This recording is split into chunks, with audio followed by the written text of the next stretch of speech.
On May 1st, 2016, there was a massive wildfire in Fort McMurray. While no one died in the fire itself, over 2,400 homes and businesses were destroyed. This has made the Fort McMurray wildfire the costliest disaster in Canadian history. So the obvious question is, how do we prevent a disaster like that from happening again? This is the question that our group decided to tackle. We can't necessarily prevent wildfires from happening, because they are often a result of lightning strikes or dry seasons.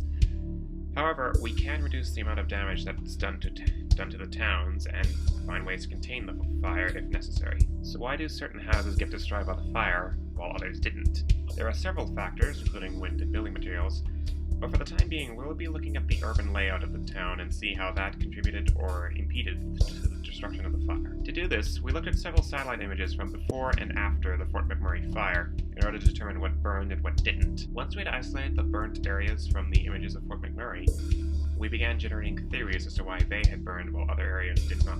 For example, we noticed that several of these smaller areas that had been completely surrounded by woods were almost completely burned to the ground.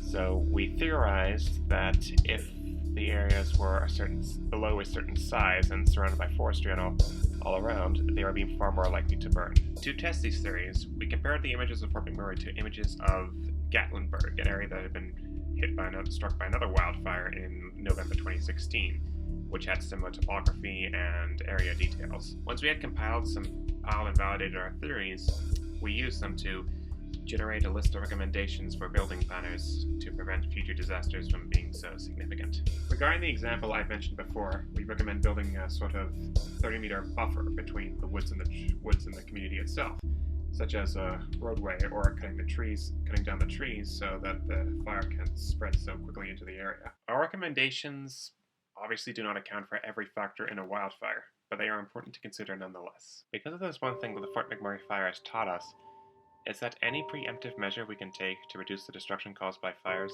is a good one, a very necessary one. This family of 6 was left with little more than the clothes on their backs. Literally, I'm crying because my city is burning.